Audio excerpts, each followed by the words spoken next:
La neige tombait à gros flocons, recouvrant les larges rues de la ville d'un manteau blanc. Comme si le monde entier s'enfonçait dans une couette froide et immaculée. Clara, 27 ans, infirmière à l'hôpital de la ville, descendit du dernier bus de la nuit. Son épais manteau d'hiver ne suffisait guère à la protéger du froid glacial qui pénétrait jusqu'aux os. Il était près de minuit. Son service à l'hôpital venait de se terminer. Laissant derrière lui le poids familier de l'épuisement, la rue principale brillait encore de ses néons, mais dans ce coin de banlieue, la luminosité s'estompait dans l'obscurité, laissant place au silence et au doux crissement de la neige sous ses pieds. Elle s'arrêta au vieil abribus, dont le toit de tôle rouillé vibrait à chaque rafale de vent, faisant tomber des paquets de neige. Cet arrêt était le rituel nocturne de Clara, un endroit où elle s'accorda quelques minutes pour reprendre son souffle avant de parcourir les quelques centaines de mètres qui la séparaient de chez elle. Mais ce soir-là, quelque chose la fit s'arrêter net. Sur le banc en bois couvert d'une fine couche de neige, un homme était assis, affaissé sur lui-même. La tête basse, ses cheveux sombres emmêlés par la neige fondue. Ses vêtements, bien que maculés de saleté et de neige, paraissaient coûteux, un manteau en cachemire déchiré par endroits, un pantalon sombre taché de plaques humides. Ses chaussures en cuir, autrefois brillantes, étaient trempées, ternes et sales, comme s'il était resté assis là pendant des heures, immobile dans le blizzard. Clara hésita, resserrant sa prise sur la lanière de son sac en toile usée. Elle n'était pas du genre à se mêler des affaires des autres. Sa vie d'infirmière mal payée était déjà assez compliquée, de longues gardes, des factures impayées et une maison en bois délabré qui nécessitait des réparations constantes. Mais quelque chose chez cet homme l'empêchait de poursuivre son chemin. Peut-être la façon dont ses mains tremblaient alors qu'il se serrait contre lui-même, essayant d'empêcher le froid de s'infiltrer jusqu'à ses os. Peut-être le vide dans ses yeux quand il la regarda. Un regard qui la traversa sans vraiment la voir. Elle prit une profonde inspiration, son souffle se transformant en un nuage blanc dans l'air glacial. « M'entendez-vous » lança Clara. Sa voix douce mais assez forte pour couvrir le hurlement du vent. Elle s'approcha, ses chaussures laissant de légères empreintes dans la neige. L'homme ne répondit pas tout de suite, il remua seulement légèrement, comme s'il ne réalisait que maintenant sa présence. Ses yeux, d'un brun sombre, se levèrent lentement, vitreux de fatigue et de confusion. « S'il vous plaît, ne me faites pas partir. » Sa voix était rauque, à peine plus qu'un murmure, épuisé comme si ces quelques mots l'avaient vidé de toute son énergie. « Juste une nuit. Je serai parti. » Clara fronça les sourcils, l'étudiant plus attentivement. Il n'avait pas l'air d'un sans-abri ordinaire. Malgré ses vêtements sales, sa posture, la façon dont ses mains agrippaient son manteau, comme pour s'accrocher à un dernier lambeau de fierté, tout lui donnait l'impression qu'il n'était pas à sa place. Pas cet abribus délabré, pas dans cette tempête glaciale. Mais elle n'était pas naïve, pas dans une ville comme celle-ci où des histoires tristes se cachaient à chaque coin de rue. Et tout ne valait pas le risque. Elle regarda au loin sur la route où la lueur du bus s'était évanouie, me laissant que des tourbillons blancs. Plus aucun bus ne viendrait et il faisait froid. Si froid que son propre souffle commençait à trembler. Si elle le laissait là, elle lirait peut-être demain qu'un homme non identifié était mort de froid dans la nuit. Clara n'était pas sûre de pouvoir vivre avec ça. Elle inspira plus profondément cette fois, pour se donner du courage. « Vous ne pouvez pas rester ici, dit-elle, sa voix plus assurée qu'elle ne se sentait. « Venez avec moi. » L'homme leva la tête, ses yeux pétillants de surprise, comme s'il ne pouvait croire ce qu'il venait d'entendre. Clara n'attendit pas de réponse. Elle épousta la neige de son manteau, ajusta son sac sur son épaule et lui fit signe de la suivre. « Dépêchez-vous avant que nous ne soyons gelés sur place. » Il se leva lentement, sa haute silhouette chancelant, comme sur le point de s'effondrer. Clara réalisa qu'il était plus grand qu'elle ne l'avait imaginé, probablement près d'1,90 m. Mais le froid et l'épuisement le faisaient paraître plus petit, diminué. Il ne dit rien, la suivit simplement en silence, ses chaussures trempées faisant un bruit spongieux à chaque pas dans la neige épaisse. Le chemin du retour parut plus long que d'habitude, non seulement à cause de la neige, mais aussi à cause du lourd silence qui régnait entre eux. Clara marchait devant, ses chaussures s'enfonçant dans la gadoue, tandis qu'il traînait quelques pas derrière. De temps en temps, elle jetait un coup d'œil en arrière pour s'assurer qu'il était toujours là. Il l'était. La tête baissée, sa silhouette fantomatique dans la tempête. La neige s'accrochait à son manteau, comme si elle tentait de dissimuler l'histoire qu'il portait. Avec lui, la maison en bois de Clara parut au bout du chemin de terre enneigé. Petite mais d'apparence chaleureuse au milieu de la brume blanche. Une lumière dorée filtrait par la fenêtre.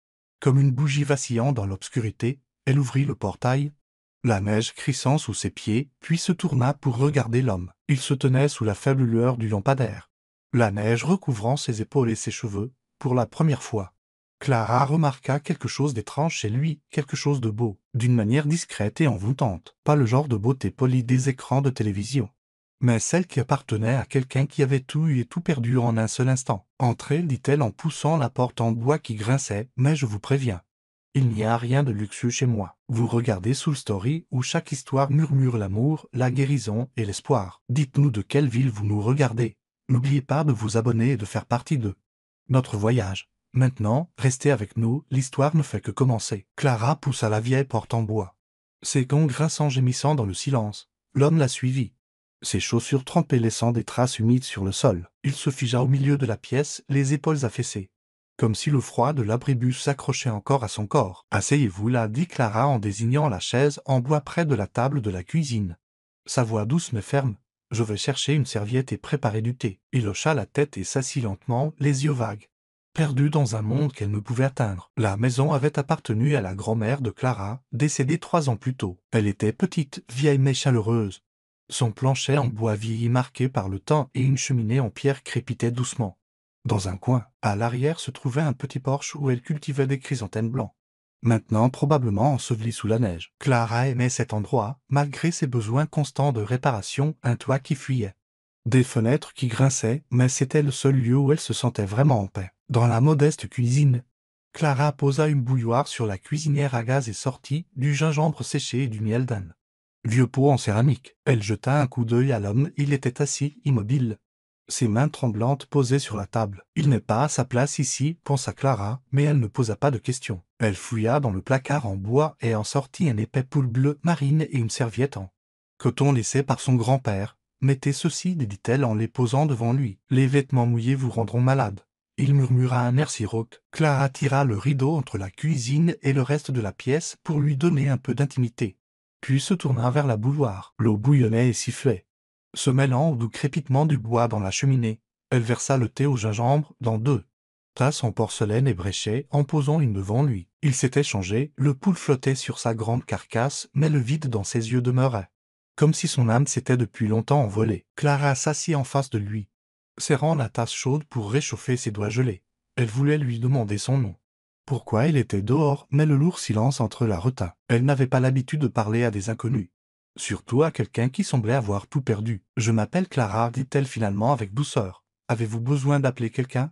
Il secoua fermement la tête. « Il n'y a personne, dit-il, sa voix si basse qu'elle se dissolvait presque dans l'air. » Juste à ce moment, une enveloppe froissée glissa de sa main et tomba sur le sol avec un léger bruit. Clara se pencha pour la ramasser avec l'intention de la lui rendre, mais elle s'était déjà ouverte. Une photographie et un faire-part de mariage en sortirent. La photo le montrait plus jeune, radieux dans un costume noir, enlaçant une belle femme blonde en robe blanche. Le faire-part indiquait « Ames Bennett ».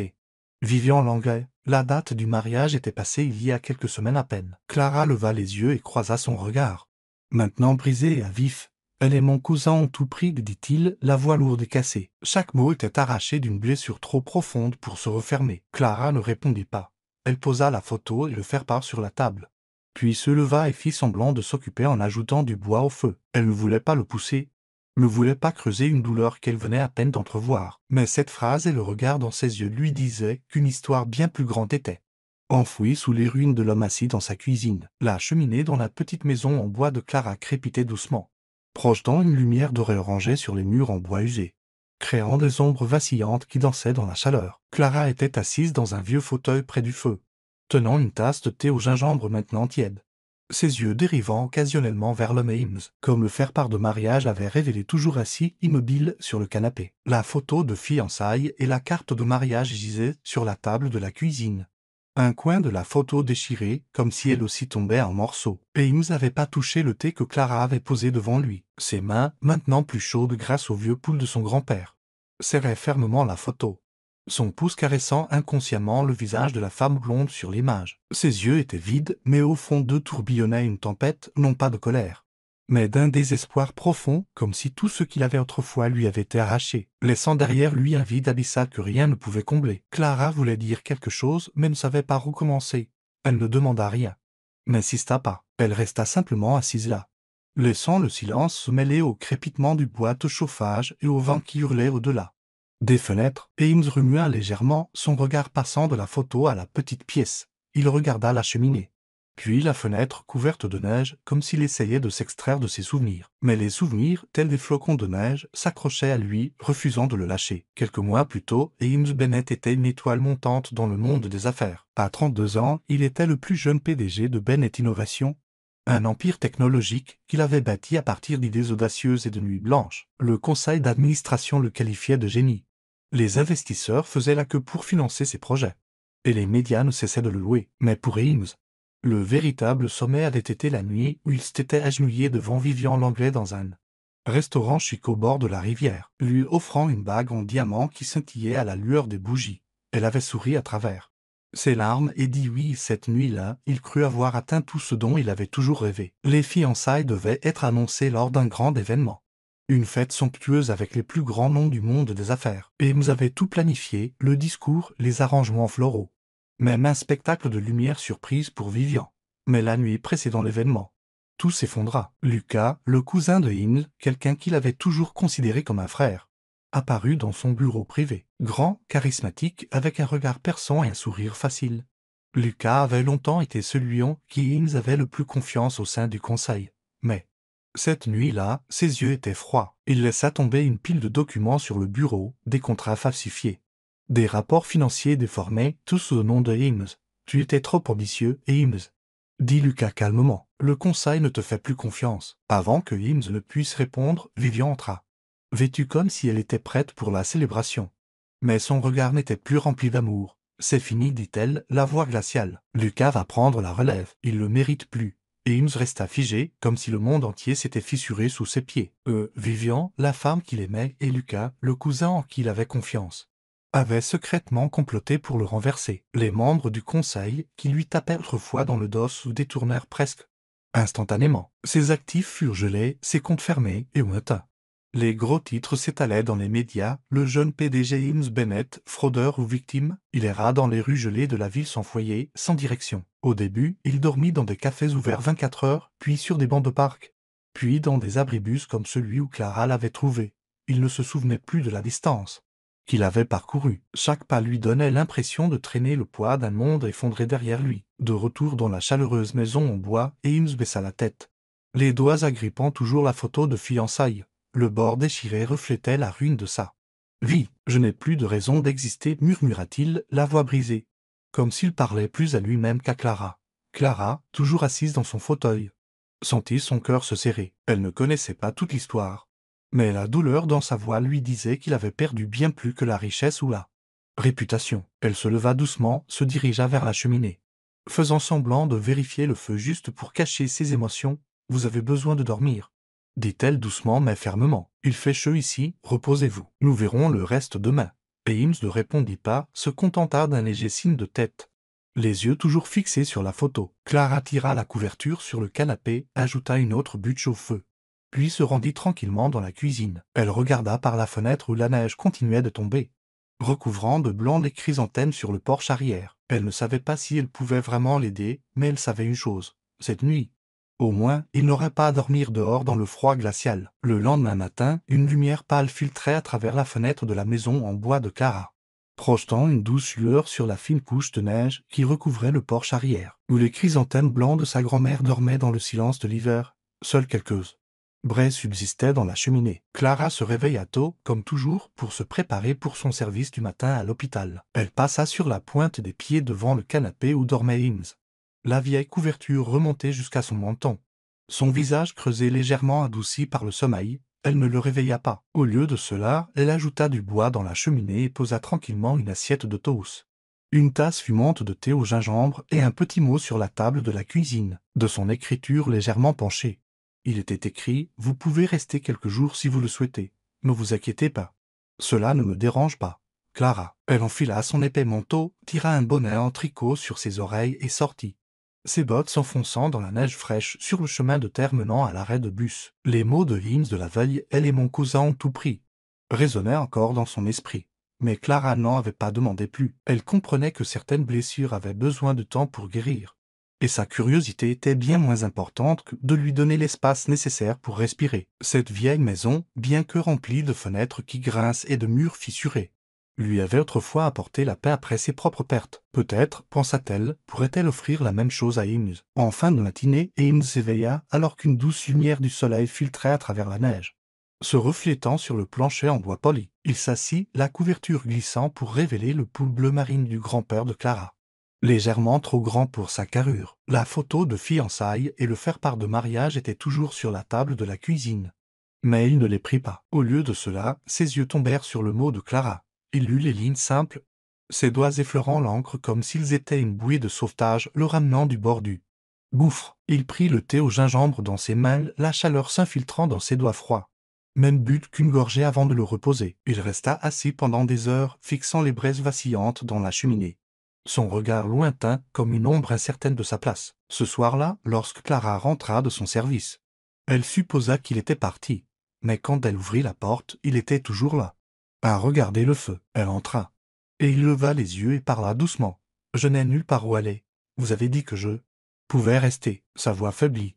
Clara esquissa un petit sourire. « Je vais préparer quelque chose à manger. Voulez-vous quelque chose? J'ai des œufs, des nouilles, des pommes de terre. » Il secoua la tête. Elle jeta un coup d'œil vers la table où elle avait laissé le petit déjeuner. Seul un petit morceau de toast et les 2 tiers du thé avaient été touchés. Elle avait dîné avec ses collègues, pensant qu'il serait parti. Maintenant, elle décida de lui faire une soupe de pommes de terre. Quand elle fut prête, elle lui apporta un bol. Il refusa d'abord. Mais elle dit, « Ne m'obligez pas à insister. Je détesterais qu'on dise que je vous ai laissé avoir faim sous mon toit, alors mangez, d'accord ?» Il s'assit là, mangeant la soupe lentement, cuillère par cuillère, ses mouvements absents. Ils n'échangèrent que quelques mots brefs avant de se retirer chacun dans leur coin pour dormir. Le lendemain matin, Clara partit de nouveau tôt pour le travail. Chaque jour, elle maintenait la même routine silencieuse. Chaque matin, avant de partir, elle laissait de la nourriture sur la table, des toasts, de la soupe de pommes de terre réchauffée ou un simple bol de bouillie de riz. Eames mangeait très peu, grignotant parfois juste du pain ou buvant quelques cuillerées de soupe avant d'abandonner le reste. Clara rentrait à la maison après la tombée de la nuit. Il était toujours là, assis silencieusement sur le canapé, parlant rarement de là d'un merci rauque. Elle n'insistait pas. Elle nettoyait la maison, ajoutait du bois au feu et le laissait faire partie du silence. Elle remarqua qu'il ne regardait plus aussi souvent la photo de fiançailles, bien qu'elle soit toujours là comme une blessure qui ne s'était pas refermée. Une semaine s'était écoulée depuis l'arrivée de Eames. Cet après-midi-là, Clara rentra plus tôt que d'habitude, alors que la lumière déclinante du coucher de soleil brillait sur le porche enneigé. À sa grande surprise, le feu dans l'âtre brûlait plus vivement. La pile de bois de chauffage était soigneusement rangée, au lieu d'être éparpillée. Même le chemin menant à la porte d'entrée avait été déneigé, révélant la route de terre en dessous. Eames n'était pas sur le canapé. Elle le trouva à l'arrière, dans le vieux pool, en train de déblayer la neige du sentier menant à la clôture. La neige s'accrochait à ses cheveux et à ses épaules. Mais il travaillait avec une concentration tranquille, comme si chaque mouvement de la pelle aidait à se maintenir. Clara resta à le regarder, ses mains se resserrant sur les lanières de son sac. « Vous n'avez pas à faire ça, » dit-elle doucement mais clairement. « Je peux me débrouiller. » Et il s'arrêta, s'appuyant sur la pelle, son souffle formant des nuages dans l'air glacial. « Ces petites choses, dit-il, sa voix rauque mais plus stable, me donnent l'impression d'exister encore. » Clara ne répondit pas. Elle hocha simplement la tête, puis retourna à la cuisine pour commencer le dîner. Une petite étincelle d'espoir vacilla dans sa poitrine. Ces actes discrets, aussi simples soient-ils, étaient des signes qu'il se raccrochait à nouveau à la vie. Dans les jours qui suivirent, Eames continuait à réparer la clôture en bois cassé à l'arrière, utilisant de vieux clous et un marteau rouillé de la remise. Il reboucha le toit qui fuyait du porche, là où la neige fondue s'était autrefois écoulée régulièrement. Chaque tâche était effectuée lentement, avec soin, comme s'il réapprenait à vivre. Clara ne dit rien. Elle se contentait d'observer, posant de temps en temps une tasse de thé chaud à côté de lui pendant qu'il travaillait dans le froid. Ce soir, Clara rentra tôt et prépara un repas simple, une soupe de légumes chaude avec des carottes, des pommes de terre et une pincée de coriandre servie avec du pain grillé. Pour la première fois, Eames s'assit à la table de la cuisine avec elle, au lieu de manger seul sur le canapé. Ils mangèrent en silence. Un silence rompu uniquement par le cliquetis des cuillères et le doux crépitement du feu. Après le repas, Eames se leva et porta la vaisselle à l'évier. « Laissez-moi faire, dit-il, la voix basse mais ferme. » Clara commença à protester, mais le regard dans ses yeux l'arrêta. Il lava la vaisselle lentement, comme si l'action elle-même l'ancrait. Clara se tenait à côté de lui, essuyant la vaisselle qu'il lui passait, alors qu'elle rangeait la dernière assiette dans le Placard, elle parla doucement mais avec une force tranquille. Vous n'avez pas à faire ça. Vous ne me devez rien. N'abandonnez pas, c'est tout. Et il fit une pause, sa main toujours dans l'eau savonneuse, et croisa son regard un bref instant. Il ne répondit pas tout de suite, se contenta d'un léger signe de tête. Mais Clara put le sentir. Quelque chose en lui avait changé. Il posa la dernière assiette, s'essuya les mains sur une vieille serviette, puis se rassit à la table de la cuisine. « Vous voulez savoir pourquoi je suis ici, n'est-ce pas » dit-il, la voix basse, comme s'il parlait plus à lui-même qu'à elle. Clara s'assit en face de lui, sans insister, attendant simplement en silence. Et Ames commença à parler de l'époque où il était Ames Bennett, PDG de l'Empire technologique, de ses fiançailles avec Vivian, de la trahison d'elle et de son cousin Lucas, de la façon dont tout ce qu'il avait construit s'était effondré du jour au lendemain. Sa voix se brisait parfois, son récit était fragmenté. Mais il continuait à parler, comme si le fait de parler était un moyen de libérer une partie du poids qu'il portait. Clara écouta sans l'interrompre. Quand il eut fini, ses yeux dérivèrent une fois de plus vers la photo de fiançailles sur la table. Maintenant mise de côté, Clara posa doucement sa main sur la sienne, un geste silencieux de compréhension. Elle ne dit rien, mais la chaleur de son contact parlait plus fort que les mots « ici ». Dans cette maison, il n'était pas seul. Dehors, la neige continuait de tomber et recouvrant le porche de blanc. Mais à l'intérieur de la petite maison en bois, une nouvelle chaleur commençait à vaciller, comme une flamme fragile, brûlant doucement au milieu de la nuit d'hiver. Si vous suivez toujours l'histoire, si cette histoire vous a trouvé en dehors de Soul Story, nous vous invitons à la maison, là où chaque conte touchant commence avec la vérité, l'espoir et le cœur. Le lendemain matin, Clara était déjà partie pour son service à l'hôpital avant le lever du soleil. La veille, Ames avait montré des signes de rhume, éternuant à plusieurs reprises. Alors, avant de partir, Clara avait placé une assiette de toast, une tasse fumante de thé au gingembre et un petit flacon de médicaments contre le rhume sur la table. De la cuisine avec un mot, « Prenez ceci si vous vous sentez malade. Je rentrerai tard aujourd'hui. » Clara. Ames était assis sur le canapé, les mains roulées autour de la tasse, son regard n'étant plus aussi perdu qu'au début, bien que toujours empreint d'une tristesse profonde et silencieuse. Les mots de Clara de la veille, « Vous ne me devez rien. N'abandonnez pas, c'est tout », résonnaient dans son esprit comme un rythme régulier, lui tirant de l'obscurité. Il posa la tasse et regarda la photo de fiançailles toujours sur la table. Puis, sans hésiter, il la ramassa et la jeta dans la cheminée ardente. Ames se leva et se dirigea vers la petite table en bois dans le coin de la pièce, où Clara avait laissé un vieux téléphone portable, un de ces modèles de base utilisés pour les appels et les SMS. Il l'avait remarqué il y a quelques jours quand elle avait laissé un mot expliquant comment l'utiliser. « Si vous avez besoin d'appeler quelqu'un, n'hésitez pas » avait-elle dit, sa voix douce, comme si elle ne voulait pas le presser. Il prit le téléphone, son pouce planant au-dessus du clavier numérique. Depuis combien de temps n'avait-il contacté personne, mais les mots de Clara, comme une petite flamme, le poussèrent à avancer. Il composa le numéro de Daniel, la seule personne en qui il avait encore confiance. Son avocat de longue date, l'homme qui avait rédigé les premiers contrats pour Bennett Innovation. « Allô, Daniel à l'appareil. » Entendit-il la voix chaude et stable après quelques sonneries, et Ames prit une profonde inspiration. Sa voix était rauque. « Daniel, c'est moi. Ames Bennett. » Il y eut une pause à l'autre bout du fil. « Ames, mon Dieu, tu es vivant, les gens disaient que tu avais, disparu, où es-tu » La voix de Daniel était remplie d'inquiétude et d'un soupçon de soulagement. « Je suis en sécurité pour l'instant, répondit Ames, ses yeux se tournant vers la fenêtre enneigée. « J'ai besoin de ton aide. Lucas et Vivian, ils ont tout pris.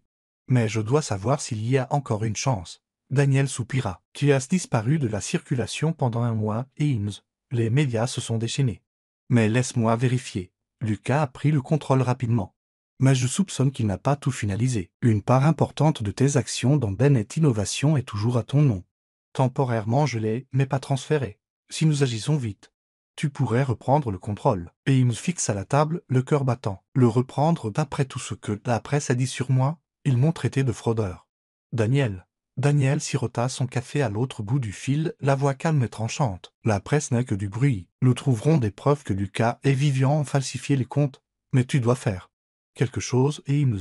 Pas seulement pour récupérer l'entreprise, tu dois tout recommencer. À partir de zéro, s'il le faut. » Ames hocha la tête, sachant que Daniel ne pouvait pas le voir. « Je le ferai. Je ne sais juste pas par où commencer. » « Alors commence petit, dit Daniel, un léger sourire dans la voix. « Tu as autrefois bâti un empire à partir d'une idée. Tu peux le refaire. » Ce soir-là, Clara rentra à la maison dans le noir, ses bottes crissant sur le chemin de terre enneigé. Elle fut surprise de ne pas trouver Ames sur le canapé, comme d'habitude. Au lieu de cela, il était à la table de la cuisine, étalant des papiers griffonnant avec un stylo, une pile de documents et le vieux téléphone portable se trouvait à proximité. Clara posa son sac et enleva son manteau. « Sur quoi travaillez-vous » demanda-t-elle doucement, et Eames leva les yeux. Et pour la première fois, son regard contenait une étincelle. « Je fais des plans. Une nouvelle entreprise, petite pour l'instant. Mais je veux essayer à nouveau. » Il désigna les documents. « Mon avocat dit que j'ai encore une chance. » Clara sourit, un sourire doux et chaleureux, ses yeux brillants sous la lumière de la cuisine. « Vous avez bâti un empire une fois, vous le refrais. » Et Eames la regarda, surpris par la certitude dans sa voix. « Vous ne me connaissez pas vraiment. »« Clara, j'ai tout perdu. Comment pouvez-vous croire que je peux le refaire ?» Clara s'assit en face de lui, tenant la tasse de thé qu'elle venait de verser. « Je n'ai pas besoin de connaître toute votre histoire, dit-elle. Sa voix stable et sincère. Je vois juste un homme qui n'a pas laissé le froid le vaincre. Vous avez réparé le toit, déneigé, fait la vaisselle. De petites choses, mais elles comptent. Si vous pouvez faire ça, vous pouvez faire plus. » Et Eames resta silencieux, ses yeux étudiant son visage, ses doux bras, les cheveux lâches derrière une oreille, le sourire comme une flamme tranquille dans la nuit d'hiver. « Vous n'êtes comme personne que j'ai jamais rencontré, dit-il d'une voix rauque. Je ne sais même pas si je mérite cette gentillesse. Personne n'a à mériter de l'aide, répondit Clara en se levant pour commencer le dîner. Tant que vous n'abandonnez pas. C'est suffisant. » Dans les jours qui suivirent, Eames se mit sérieusement au travail. Il passa des heures à la table de la cuisine, esquissant des idées pour une nouvelle entreprise technologique, quelque chose de plus petit, axé sur les solutions logicielles médicales, un domaine qu'il avait autrefois passionné, mais qu'il n'avait jamais pleinement exploré. Après ses gardes, Clara s'asseyait souvent avec lui, l'écoutant expliquer ses idées. Même lorsque la terminologie la dépassait, elle ramenait de vieux journaux de l'hôpital, l'aidant à découper des articles sur le marché. Une nuit tardive, elle posa un verre de lait chaud devant lui. « Ne vous surmenez pas, » dit-elle avec un sourire. « Vous devez rester fort si vous voulez construire ce nouvel empire. » Et il me eut un petit rire la première fois que Clara le voyait sourire. « Vous êtes vraiment une infirmière dévouée, la taquina-t-il. Merci, Clara, pour tout. » Clara hocha la tête et se détourna, cachant le sourire qui se formait sur ses propres lèvres. Dehors, la neige continuait de tomber, mais à l'intérieur de la maison en bois, le feu de l'espoir brûlait plus fort que jamais. Une semaine plus tard, la chute de neige s'était calmée. Et Eames était assis à table, une pile de documents de Daniel à la main. La page où il avait autrefois griffonné son idée d'entreprise était maintenant remplie de notes sur les logiciels médicaux, les caractéristiques des produits et un modeste plan d'affaires. La veille, Daniel avait appelé avec des nouvelles. Une vieille connaissance de Eames, un ingénieur qui avait travaillé avec lui chez Bennett Innovation, lui proposa un petit appartement en banlieue pour un loyer modique. « Ce n'est rien de luxueux, dit Daniel avec une pointe de taquinerie. Mais c'est suffisant pour commencer. Tu as besoin d'un endroit, et Eames avait hoché la tête pour lui-même. L'appartement, aussi humble soit-il, lui offrait quelque chose de vital, un premier pas vers la reconstruction à partir de zéro. Une semaine plus tard, Eames emménagea dans l'appartement, à quelques pas de la maison de Clara. Il se trouvait au 2e étage d'un immeuble vieillissant, avec des escaliers en bois qui grincent, et une fenêtre donnant sur une rue latérale enneigée. L'endroit ne comprenait qu'une pièce principale, un petit coin cuisine et une salle de bain étroite. Mais pour Eames, c'était un commencement. Il apporta avec lui quelques affaires de la maison de Clara, le pouls de son grand-père, un carnet, un stylo et les documents de Daniel. Son bureau était une vieille table en bois laissée par le propriétaire, éclairée par une lampe faible et encombrée de papiers en désordre. Ce n'était pas le bureau élégant de Bennett Innovation. Mais pour la première fois depuis des semaines, Eames sentit une lueur d'espoir, il commençait à croire qu'il pouvait y arriver. Clara, après de longues gardes à l'hôpital, passait souvent le soir. Elle apportait toujours de la nourriture, de la soupe de légumes, du pain frais, parfois un bol chaud de bouillie de riz. « Il faut manger pour rester fort, » disait-elle en posant le sac sur son minuscule comptoir de cuisine. Eames lui adressait un léger sourire. « Vous n'avez pas à faire ça, Clara. J'ai déjà été un fardeau suffisant. Considérez ça comme un investissement dans un futur PDG, répondait-elle, ses yeux pétillants sous la douce lumière de la cuisine. Elle s'asseyait sur la vieille chaise pliante et commençait à organiser ses papiers éparpillés. « Il faut trier tout ça, Eames, si vous lancez une entreprise. Le moins que vous puissiez faire est d'avoir des papiers bien rangés. » Et Eames eut un léger rire. Le premier vrai rire que Clara avait vu de lui. « Vous êtes vraiment une infirmière dévouée, la taquina-t-il. Non seulement vous soignez les gens, mais vous sauvez aussi ma paperasse. » Clara haussa les épaules, les yeux toujours sur les documents. « J'ai l'habitude de mettre de l'ordre dans le chaos. Hôpital ou bureau, ce n'est pas si différent. » Il travaillait dans un silence complice. rompu seulement par le bruissement du papier et le murmure de la neige tombant à l'extérieur. Clara triait les contrats, les notes et les croquis conceptuels tandis que Ings, assis en face d'elle, mettait à jour son plan d'affaires. L'atmosphère entre eux était légère, comme celle de deux vieux amis, même s'ils ne se connaissaient que depuis moins d'un mois. Ce soir-là, Clara arriva plus tard que d'habitude, les cheveux humides de neige, les joues rougies par le froid. Elle portait une marmite de soupe chaude, dont l'arôme réchauffait le petit appartement. « L'hôpital était bondé aujourd'hui, » dit-elle en posant la marmite sur la cuisinière. « Mais je n'allais pas vous laisser mourir de faim. » Et il se leva pour l'aider avec les bols. « N'êtes-vous pas épuisée, Clara? À courir ici tous ces soirs après le travail et à cuisiner pour moi en plus ?» Elle sourit, versant la soupe dans les bols. « Fatiguée, bien sûr, mais j'y suis habituée. Et puis, quelqu'un doit s'assurer que vous vous souvenez de manger. » Elle poussa un bol vers lui et s'assit en face de la table. Ils mangèrent en silence, écoutant le cliquetis des cuillères et le vent dehors. Après le repas, Clara retourna à la pile de documents, mais ses paupières commencèrent à s'alourdir. Elle posa son menton dans sa main, un papier toujours entre ses doigts, et s'endormit lentement. Ses cheveux glissèrent de leur attache, couvrant une partie de son visage. Et sa respiration douce se fondit dans le calme de la pièce, et il arrêta d'écrire, ses yeux se posant sur elle. Sous la faible lumière, elle paraissait petite et fragile, mais aussi incroyablement forte. Il pensa aux dernières semaines, à la façon dont elle lui laissait du pain et du thé, réparait la clôture avec lui, croyait en lui sans aucune raison. Dans un monde où tout en quoi il avait autrefois confiance vivant, Lucas. Sa réputation s'était effondrée, Clara n'avait rien demandé de lui. Elle lui avait simplement tendu la main, pour la première fois depuis des mois. Et Eames ressentit une véritable paix, comme si, même avec un cœur brisé, il y avait encore de la place pour la lumière. Il se leva, prit une vieille couverture sur le canapé et la drapa doucement sur ses épaules. Clara remua légèrement mais ne se réveilla pas. Et Eames s'assit et la regarda, pensant tranquillement. « Tu es la seule chose en laquelle je crois encore. » La pensée vacilla en lui, comme une petite flamme dans la nuit d'hiver. Il ne savait pas s'il pourrait reconstruire un empire comme le croyait Clara, mais il savait une chose. Pour elle, il voulait essayer. Dans les jours qui suivirent, et il se jeta dans le travail. Il contacta quelques anciens investisseurs. Certains avaient encore foi en lui. Daniel l'aida à rédiger les contrats de sa nouvelle société. Une petite start-up axée sur les logiciels médicaux, comme Eames en avait autrefois rêvé. Clara continua de lui rendre visite chaque soir, apportant de la nourriture chaude et sa douce présence. « Vous vous en sortez très bien, » dit-elle un soir. Ce jour-là, Eames avait signé son premier contrat avec un petit hôpital local. Ce n'était pas une grosse affaire, mais cela marquait son premier vrai pas en arrière. Quand il le dit à Clara, elle insista pour qu'il célèbre. Elle rentra chez elle pour préparer un dîner spécial et l'apporta à son bureau.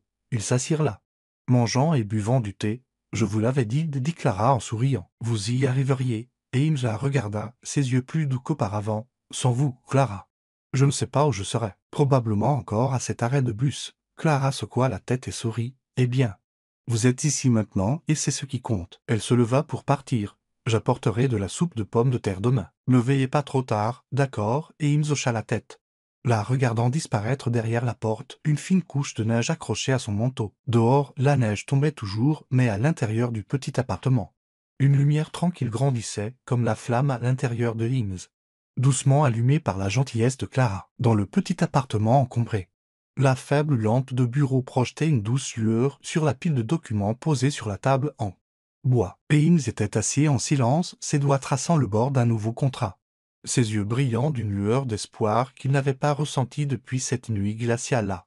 L'arrêt de bus, sa nouvelle société avait signé quelques contrats supplémentaires, et il avait maintenant 4 employés travaillant sous ses ordres. Le vieux téléphone sur le bureau vibra. La voix de Daniel, excitée et presque essoufflée, retentit à travers le combiné. « Eames, as-tu entendu la nouvelle? Lucas fait l'objet d'une enquête pour fraude financière. Il a été placé en garde à vue ce matin. » Eames agrippa le téléphone, son cœur s'emballa. « Tu es sérieux?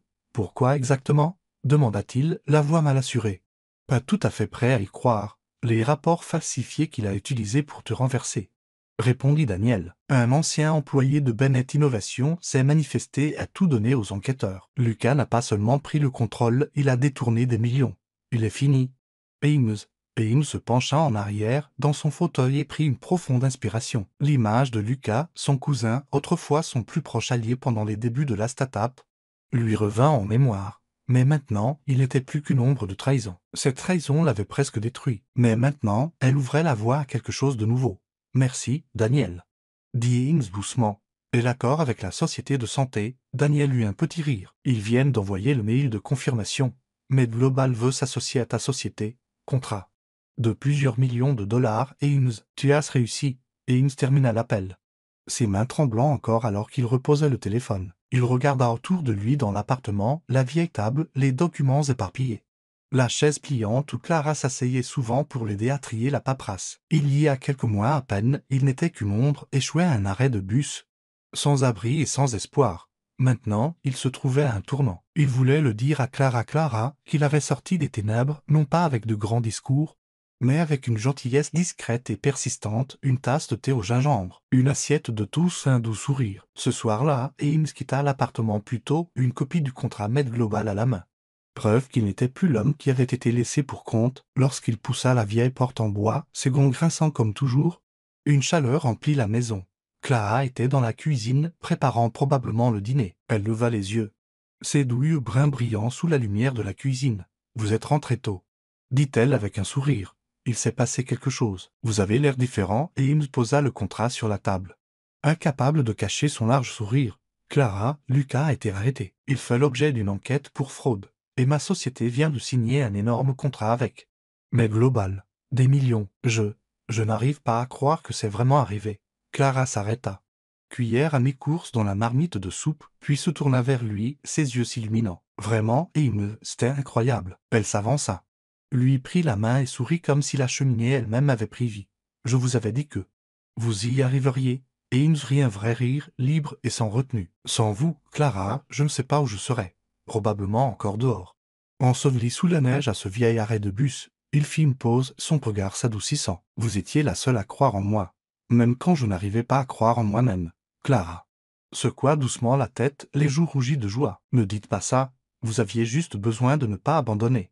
Ils se tenaient dans la cuisine, la cheminée projetant une lueur chaude sur leur visage. Puis Clara s'avança et le serra, dans ses bras une étreinte brève mais forte, comme si elle essayait de lui transmettre directement toute sa foi. Et Eames enroula ses bras autour d'elle, ressentant une chaleur qu'il n'aurait jamais cru ressentir à nouveau. « Sans vous, murmura-t-il, la voix basse et rauque, je n'aurais pas survécu à cet hiver. » Clara se recula légèrement, son sourire rayonnant. « Vous êtes plus fort que vous ne le pensez. Eames, je vous ai juste donné un endroit où vous reposer. » Elle se retourna vers la cuisinière, mais Eames lui tint doucement la main. L'arrêtant, « Vous ne comprenez pas, dit-il. La voix assurée. Vous ne m'avez pas seulement donné un abri, vous m'avez donné de l'espoir. Vous m'avez donné une raison de recommencer. » Il serra sa main. Les yeux sincères, « Je ne sais pas comment vous remercier. » Clara sourit. Un sourire doux et inébranlable. « Vous ne me devez rien. Continuez simplement. C'est suffisant. » Elle tira sa main, le menant à la table. « Nous étions censés célébrer plus dignement ce soir. Mais le dîner est prêt. Asseyez-vous avant que la soupe ne refroidisse. » Et Eames rit, le cœur léger. « Pour moi, chaque repas que vous cuisinez est un festin 5 étoiles. » Clara rougit. Riant doucement. Cette nuit-là, ils s'assirent ensemble, partageant un dîner qui avait un goût plus joyeux que tout ce que Eames avait mangé depuis des 0 100 Clara lui raconta l'histoire d'un patient amusant à l'hôpital.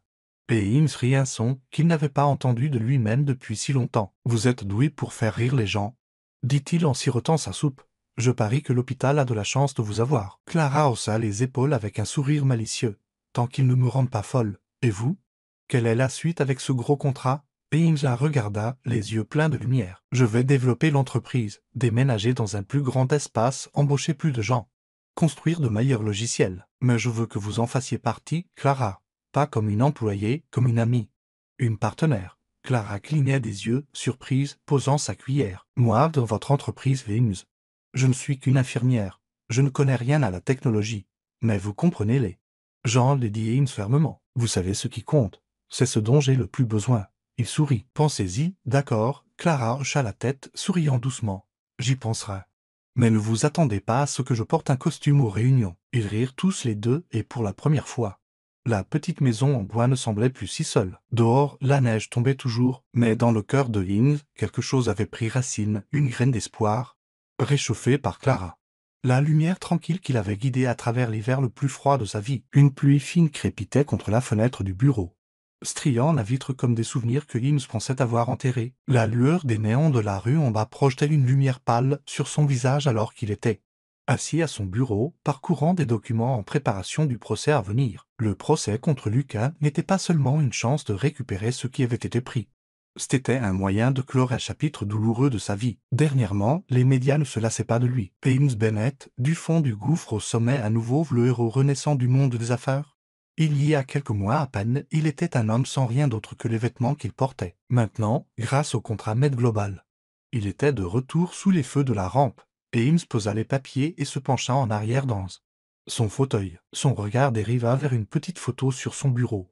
Une qu'il avait secrètement prise de Clara alors qu'elle arrosait les chrysanthèmes blancs sur le porche de sa maisonnette en bois. Son sourire, doux et rare comme un rayon de soleil en hiver, était ce qui donnait un sens à chaque victoire. Elle lui rendait encore visite après ses gardes apportant des documents. Parfois un repas fait maison. Vous avez bâti un empire une fois, vous le referez, avait-elle dit.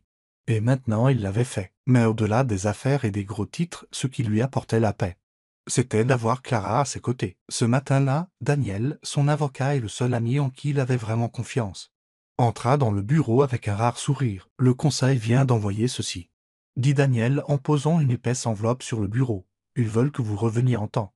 Que PDG, ils savent qu'ils ont eu tort de vous tourner le dos. » Et Ames prit l'enveloppe, ses doigts effleurant le sceau de l'entreprise gagnée de l'empire qu'il avait bâti de ses propres main. Il sourit, mais ses pensées se tournèrent immédiatement vers Clara. Il voulait partager cela avec elle. Voir ses yeux s'illuminer comme il l'avait fait lorsqu'elle l'avait félicité pour l'accord.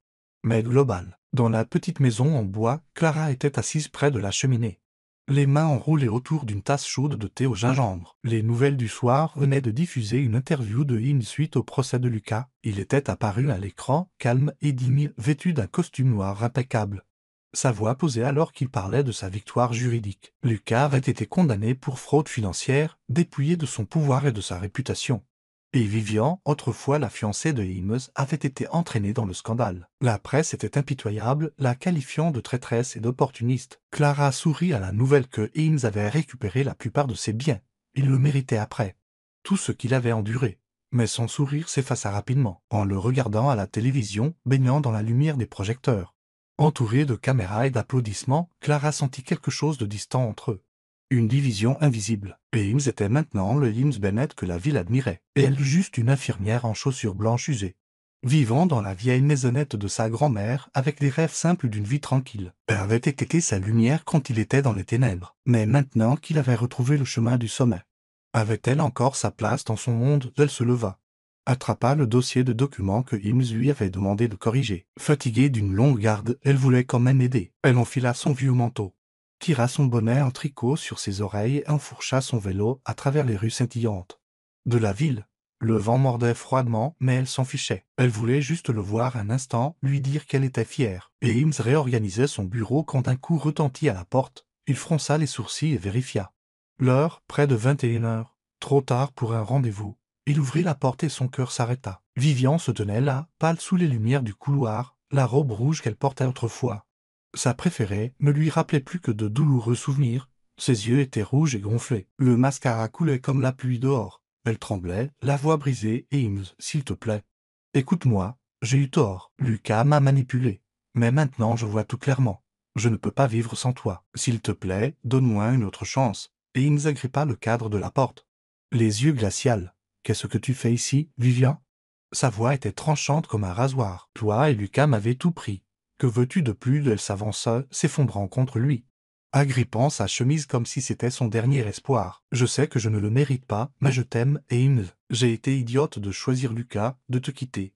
S'il te plaît, pardonne-moi. Il resta raide, immobile. Ces mots, autrefois capables de le réduire en pièces, ne signifiaient plus rien. Il écarta doucement ses bras, sur le point de répondre quand il entendit un bruit léger au bout du couloir. Clara se tenait là, serrant le dossier contre sa poitrine, les yeux écarquillés par le choc. Son manteau était trempé de pluie, ses cheveux collaient à son front. Son regard passa de Vivian, toujours accroché à lui, à Ames. Elle ne dit pas un mot, mais la douleur dans ses yeux le transperça. Clara croisa Ames en s'avançant, mais elle se détourna. Le dossier glissa de ses bras, les pages s'éparpillant comme des pétales blancs emportés par le vent. Elle courut vers les escaliers, sa petite silhouette engloutie par l'obscurité. « Clara, attends !» cria Ames en se précipitant après elle. Mais Vivian lui attrapa le bras. « Ames, ne pars pas. Qui est-elle? Juste une infirmière ordinaire? Elle ne peut rien t'offrir. » Il se tourna, les yeux brûlants de colère. Tu n'as pas le droit de parler d'elle. Gronda-t-il. Elle est la seule qui est restée quand tout le monde, y compris toi, m'a tourné le dos. Sans un mot de plus, et il se libéra et courut dehors. La pluie lui cinglait le visage. Mais elle ne pouvait engourdir la douleur dans sa poitrine. Clara avait mal compris, elle avait vu Vivian dans ses bras, et il savait que, pour quelqu'un d'aussi doux qu'elle, ce seul instant suffisait à tout briser. Clara courait dans les rues mouillées, ses baskets blanches glissant sur le pavé luisant. Les bras de Vivian autour de Himes la hantaient comme une bobine de film cassée. Vivian était belle, sophistiquée, elle appartenait au monde de Himes. Et Clara? Juste une infirmière de la banlieue avec un cœur trop naïf. Elle s'arrêta au vieil abribus, le même endroit où elle avait trouvé Himes près d'un an auparavant. Le toit rouillé goûtait encore, le banc en bois était toujours froid. Clara s'assit, enfouit son visage dans ses mains et laissa couler les larmes. Elle avait essayé de ne pas l'aimer, essayé de rester juste une amie. Mais son cœur n'avait pas écouté. Chaque rire, chaque contact accidentel l'avait entraînée plus profondément dans quelque chose qu'elle ne pouvait contrôler. Je n'ai pas ma place dans son monde. Je ne l'ai jamais, et murmura-t-elle pour elle-même, son cœur se brisant non pas à cause de Vivian, mais parce que le fossé entre elle et Himes semblait trop large pour être franchi. Elle se leva, prête à partir pour de bon.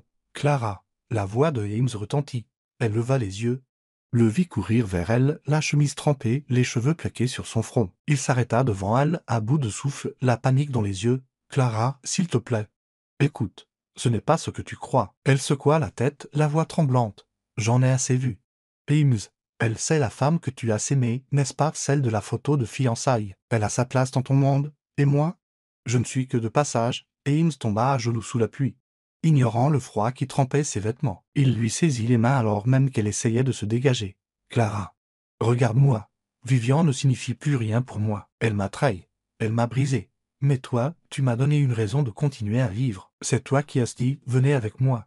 Quand je n'avais plus nulle part où aller, Clara se mordit la lèvre, essayant de retenir ses sanglots. « Mais tu récupères tout. Himes, le titre de PDG, l'entreprise. Le respecte. Je n'ai pas ma place dans ce monde. Je ne peux pas être à tes côtés. » Himes la serra plus fort, la voix tremblante. « Je ne veux pas de ce monde sans toi. Je ne te promets pas tout, mais je te donnerai tout ce que j'ai, mon cœur, mon temps, mon avenir. Si seulement tu restes. » Elle plongea son regard dans le sien et y vit la vérité, la vulnérabilité, la peur, mais aussi l'amour. Pourtant, son cœur souffrait. Elle retira doucement sa main et se leva. « J'ai besoin de temps, Himes. Je ne sais pas. » Elle s'éloigna, laissant Himes agenouillé sous la pluie, la regardant emporter ce qui semblait être le dernier morceau de son âme dans la nuit. La pluie continuait de tomber, lavant les rues.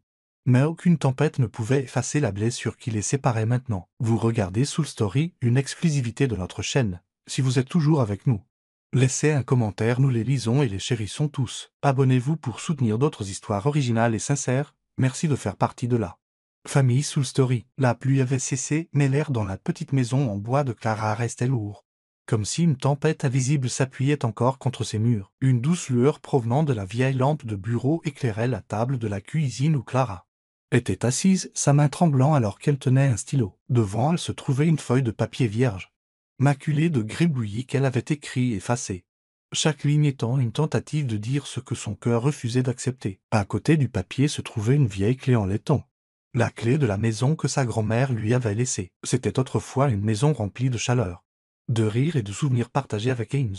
Maintenant, elle pesait dans sa paume comme le poids de tous les moments qu'elle voulait oublier. Elle écrivit, barra les mots, puis essaya à nouveau. Finalement, sa lettre fut douloureusement courte. « Himes, je n'ai pas ma place dans ton monde. Je ne suis qu'une infirmière menant une vie simple.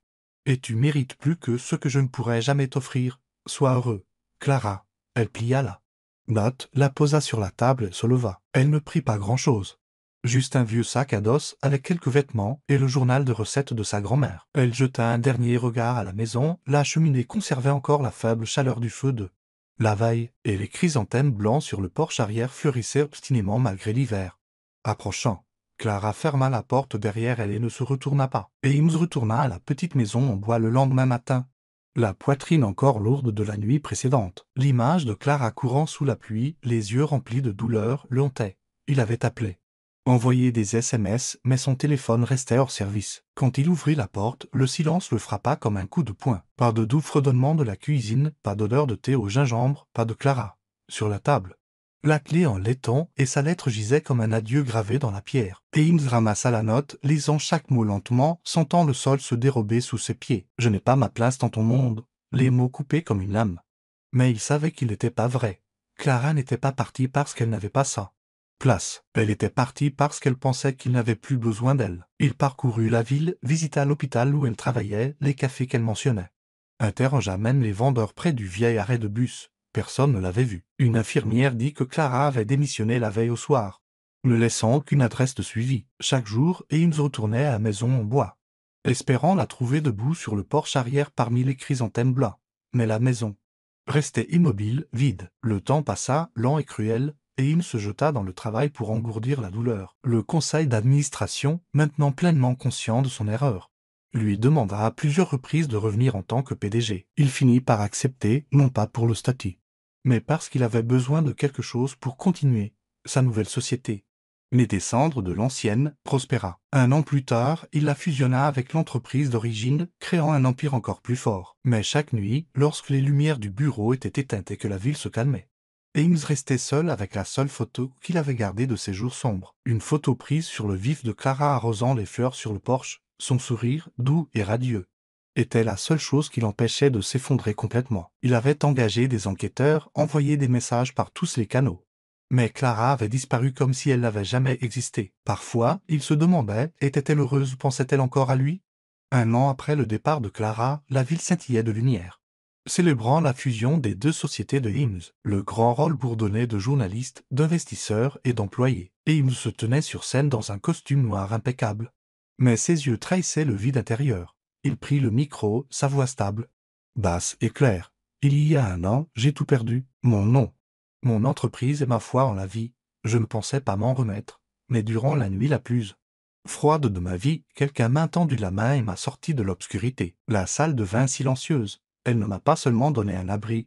Elle m'a donné de l'espoir. Elle m'a donné une raison de continuer. » Et il fit une pause, inspira profondément comme pour puiser du courage au fond de son âme. « Si elle m'écoute, où qu'elle soit, je veux qu'elle sache que je n'ai jamais cessé de la chercher. Et s'il y a une chose que je regrette le plus, c'est de ne pas l'avoir retenue quand j'en avais l'occasion. Je l'attendrai à l'endroit où elle m'a trouvé pour la première fois.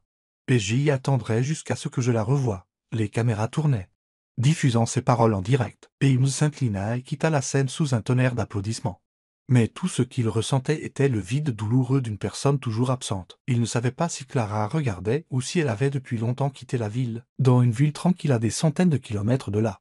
Clara était assise dans une petite chambre louée, regardant une émission sur une vieille télévision. Elle avait déménagé là après avoir quitté la ville, travaillant dans une modeste clinique et vivant discrètement. Elle avait essayé d'oublier Eames, mais chaque fleur blanche, chaque bouffée de thé au gingembre le ramenait à elle. Sa voix traversa le journal télévisé, pénétra directement dans son cœur. Elle leva les yeux et le vit à l'écran, ses yeux portant encore la tristesse qu'elle avait autrefois tant essayé d'apaiser. Quand il parla de la femme qu'il avait sauvée, ses larmes vinrent soudainement.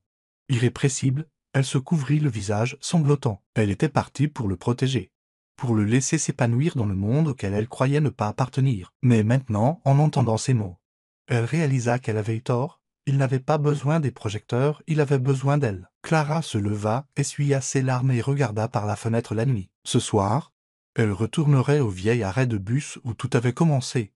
Elle ne savait pas si Eames serait là, mais elle avait besoin de croire que le destin les réunirait une fois de plus. La nuit tomba sur la petite ville, apportant avec elle le froid de l'hiver approchant. Clara se tenait à la porte de sa chambre louée, serrant fermement son vieux manteau, le cœur lourd des mots que Eames avait prononcés aux informations du soir. Sa voix résonnait dans son esprit, profonde, chaleureuse, mais remplie de désir. « Si elle m'écoute, quelque part, je veux qu'elle sache que je n'ai jamais cessé de la chercher. » Pendant un an, elle avait essayé d'enfouir ses sentiments, vivant tranquillement dans cette ville, travaillant dans une petite clinique, évitant tout ce qui lui rappelait lui. Mais quelques mots de son cœur avaient fait voler en éclats le mur qu'elle avait construit, ravivant la flamme du désir qu'elle croyait éteinte. La pièce sentait encore faiblement le thé à la camomille. Une tasse en porcelaine ébréchée était posée tranquillement sur la table à côté d'une marguerite blanche qu'elle avait cueillie ce matin. La vieille télévision avait été éteinte, mais l'image de Eames, ses yeux pleins de désir et d'espoir, restaient gravés dans sa mémoire. Clara prit une profonde inspiration, enfila son manteau,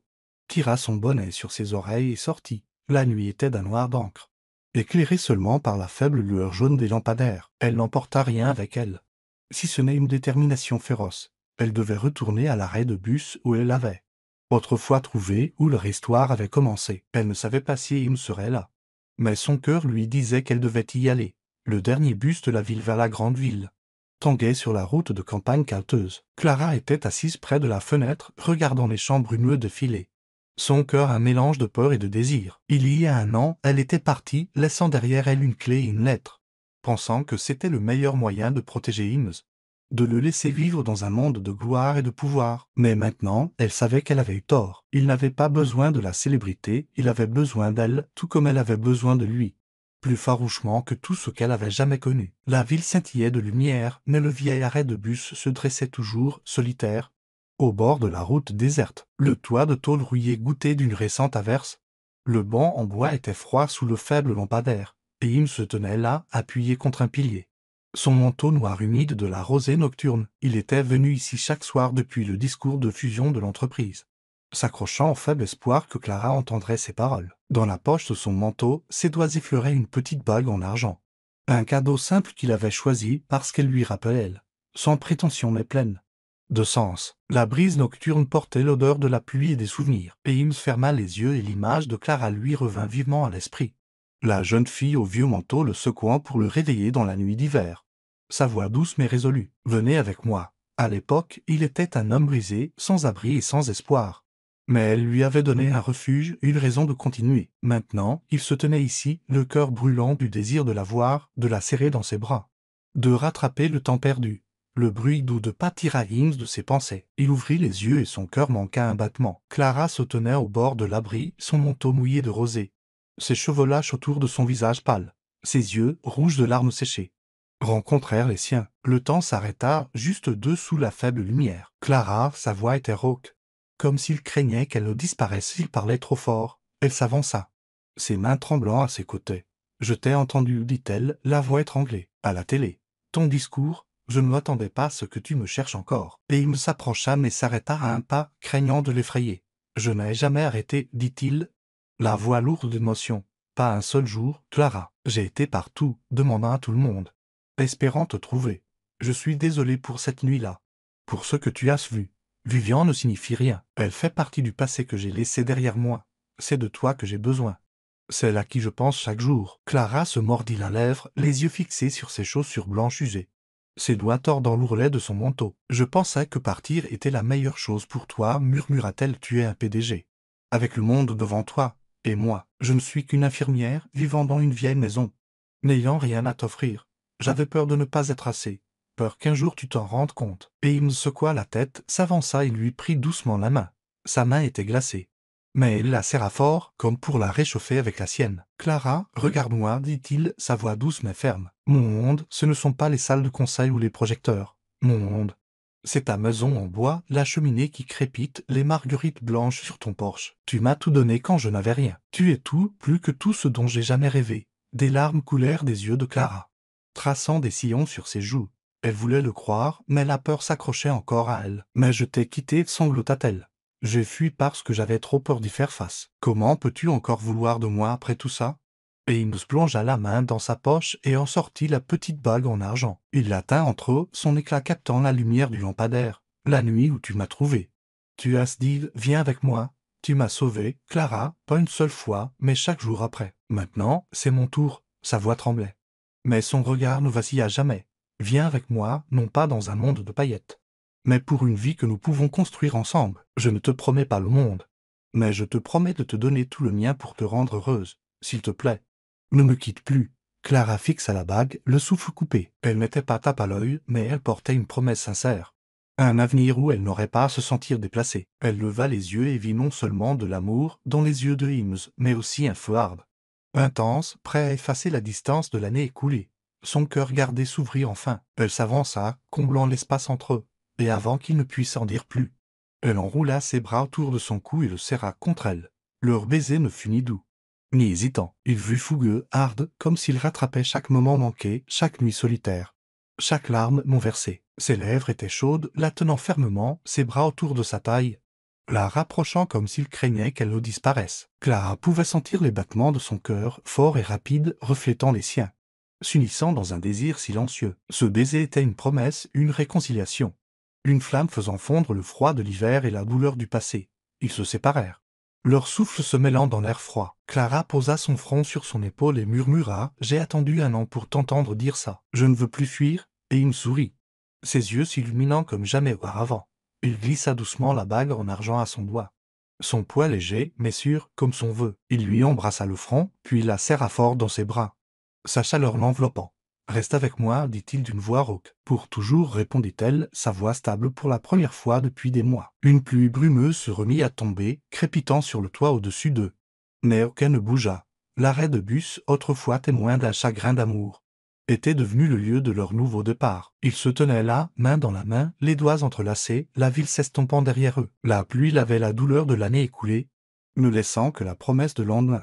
Le lendemain matin, Clara ramena Eames à la maison en bois de sa grand-mère. La cheminée crépitait encore et les marguerites blanches sur le porche étaient toujours en fleurs, comme si l'année de séparation n'avait jamais lieu. Clara ouvrit la porte et l'odeur de thé au gingembre et de vieux bois emplit l'air, ravivant les souvenirs de leurs jours passés ensemble. Elle se tourna vers lui et sourit. « Bienvenue à la maison. » Et Eames la prit dans ses bras et murmura « Merci de m'avoir donné un foyer. » La petite maison en bois, baignée par le soleil du début de l'hiver, devint le lieu où ils recommencèrent non pas en tant que PDG et infirmière, mais en tant que 2 âmes qui s'étaient trouvées à travers la pluie.